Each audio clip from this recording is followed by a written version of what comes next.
Properties of triacylglycerols, tags or triglycerides. We will first discuss the physical properties and then the chemical properties in the next few modules. Neutral fats are colorless, odorless and tasteless substances. So the neutral fats, which are also called triacylglycerol, having one glycerol and three different or similar types of fatty acids, these are having no color and having no odor, and similarly they have no taste. The solubility, they have insoluble in water but soluble in organic fat solvents like ether, benzene, acetone and chloroform. It means के जो natural fats हैं वो जो है water के अंदर soluble नहीं है क्योंकि ये हाइड्रोफोबिक एक्शन हैं, और इसकी सॉलिबिलिटी को हम डिफाइन करेंगे इसी मॉड्यूल में थोड़ा सा कि कैसे ये सॉलेबल इसको हम बना सकते हैं and how these are solubilized in the in vitro and as well as in vivo. Specific gravity. The specific gravity of all fats is less than 1. As we know that the specific gravity of water is 1. So these fats having the specific gravity of around 0.9, 0.932 less than 1. So consequently all fats float on the water क्योंकि इनकी specific gravity जो है वो water से कम है, water की 1 है, अगर इसकी 0.9 है या 0.9398 है तो तब भी ये उससे हल्के होंगे, therefore they float on the water. Emulsification. Emulsions of fats may be made by shaking vigorously in water and by emulsifying agents such as gums and soaps. These agents have both hydrophilic and lipophilic part in the chemical structure. It means कि जब भी हमने कहा है कि इसकी specific gravity कम है तो जब हम वाटर के अंदर या वाटर के ऊपर न्यूट्रल फैट्स को या ट्राइएसाइलग्लिसरोल्स को डालेंगे तो उससे क्या होगा, ये उसके ऊपर फ्लोट करेंगे. जब इसको हम आपस में जो है ना मिक्स करेंगे तो कुछ देर तो मिक्सचर कायम रहेगा, लेकिन अल्टीमेटली ये फिर उससे, क्योंकि हाइड्रोफोबिक है, इसके अंदर वाटर सॉलेबल नहीं है, ये जो ऑर्गेनिक सॉल्वेंट्स के अंदर सॉलेबल है, तो वाटर के साथ हाइड्रोफोबिक हैं, उससे ये जो है ना वो दूर भागते हैं. इस वजह से अल्टीमेटली फिर ये उसके ऊपर फ्लोट कर जाएंगे.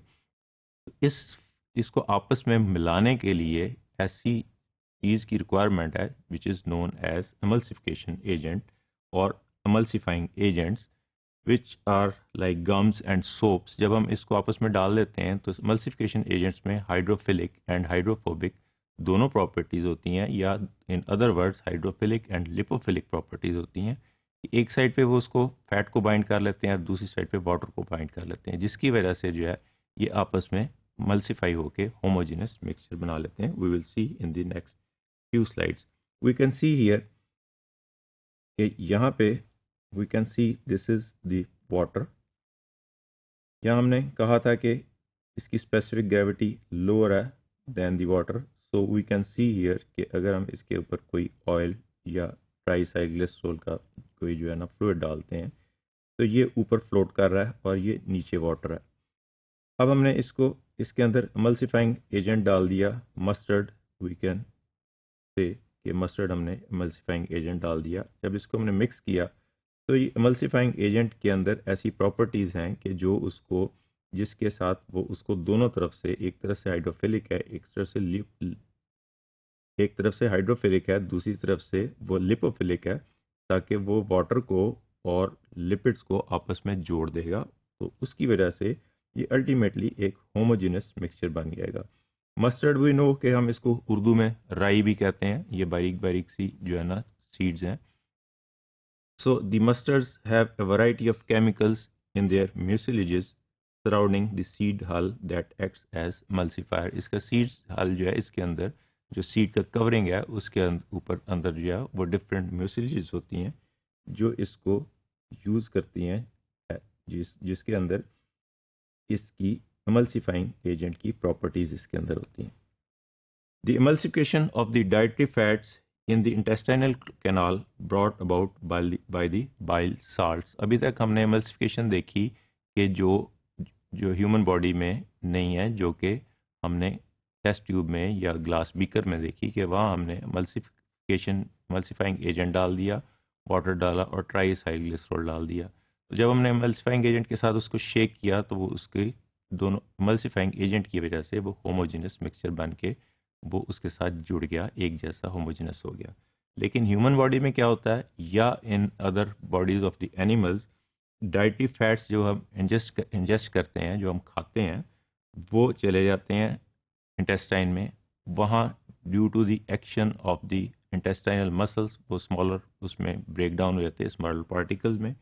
और bile salts are used as the emulsifying agents. ये बाइल साल्ट्स कहाँ से आते हैं? ये बाइल जो गॉल ब्लैडर में प्रोड्यूस होता है, वहाँ से ये बाइल साल्ट्स अल्टीमेटली लिवर बनाता है, गॉल ब्लैडर में स्टोर होता है और वहाँ से अल्टीमेटली ये स्क्रीट होगा इनटू द इंटेस्टाइन। वहाँ पे ये बाइल साल्ट इसको एमल्सिफाइंग एजेंट के तौर पे यूज़ करेंगे और उसका क्या एक्शन है हम नेक्स्ट फ्यू स्लाइड में देखेंगे।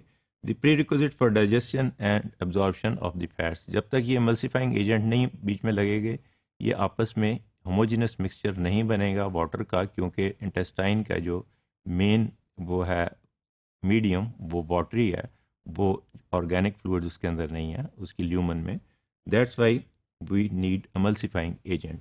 तो जब तक ये एमल्सिफिकेशन नहीं होती, इसकी डाइजेशन एंड एब्जॉर्प्शन प्रॉपर नहीं हो सकेगी। The bile salts act to break apart the fat globules in the small intestine and allow them to become more soluble for absorption। एक तो ये कि उसको छोटे छोटे इंटेस्टाइनल अपने उसकी मस्कुलर मूवमेंट से छोटे पार्ट्स में हो जाता है। सेकेंडली बाइल साल्ट्स उसको सॉलेबल बना देते हैं और लाइपेज एंजाइम आ जाता है जो इसको एब्जॉर्प्शन में एक्ट करता है, जो इसको फैसिलिटेट करता है। So these are the functions of the bile salts. The hydrophobic fat molecule will clump together into the globules in the watery mixture in the digestive system। अगर emulsifying agent नहीं होगा, bile salts नहीं होंगे, तो ये जो hydrophobic fat जो हमने इंजेस्ट किए हैं, दीज आर ये एक बड़े मोटे बड़े बड़े पार्टिकल्स में जो है ना ग्लोबुलर पार्टिकल जो हाइड्रोफोबिक है उसमें कन्वर्ट हो जाएगा और इसके ऊपर जो इंटेस्टाइनल एंजाइम्स हैं लाइक लाइपेज जो इसको डाइजेस्ट करेंगे वो इसके ऊपर इफेक्टिव नहीं होंगे। The emulsifier break them down to smaller globules and allow them to become more soluble and more accessible by the enzymes. We can see in this slide that bile salts emulsify fats, break large fat globules into the smaller globules. And what is the benefit of emulsification? That the surface area where lipase, which is the enzyme present in the intestine, which is required for breakdown and digestion of these triacylglycerol, this lipase becomes surface area इसका बढ़ा देगा और lipase की जो है ना उसके ऊपर एक्शन इंक्रीज हो जाएगा। सो ये लार्जर मॉलिक्यूल है, ये स्मॉलर में चले गए और अल्टीमेटली इसके ऊपर बाइल साल्ट्स आ गए जिसके ऊपर हाइड्रोफोबिक और एक एरिया हाइड्रोफोबिक है, एक हाइड्रोफिलिक है, उसको बना के ये एमल्सिफिकेशन ऑफ फैट्स यहाँ पे एमल्सिफाई कर दिया और अल्टीमेटली इसने तो जो है वो लाइपेज की एक्टिविटी के लिए इंक्रीज कर दिया। This is the another diagram. इसमें भी वी कैन सी कि अगर यहाँ पे कोई एमल्सिफाइंग एजेंट ना हो तो ये बहुत बड़ा बड़ा ड्रॉपलेट बना होगा, इसके ऊपर सरफेस एरिया बहुत थोड़ा है, लाइपेज एक्ट नहीं करेगा, इसलिए बाइल साल्ट्स यहाँ आ गए, इसने इसका सरफेस एरिया इंक्रीज कर दिया। अब लाइपेज की एक्टिविटी जो है उसके लिए ये इजी हो गया to digest these particles into the smaller particles. And we can also see in this diagram this is a big fat globule. By the emulsification agents of bile salts, ये जो non polar region है इसके bile salts में हम देख सकते हैं इस डायग्राम में that this have a polar and non polar region. एक साइड पे ये फैट ड्रॉपलेट्स के साथ मिल जाएगा, उसको कोट कर लेगा और दूसरी तरफ के साथ इसके साथ जो है ये वाटर लविंग एरिया है, तो ये दोनों उसको मिला के एक तो उसको आपस में मिलने नहीं देगा, ये दोबारा नहीं मिलेंगे क्योंकि इसके ऊपर ये बहुत सारे ये बाइल साल्ट्स ऊपर लग गए हैं।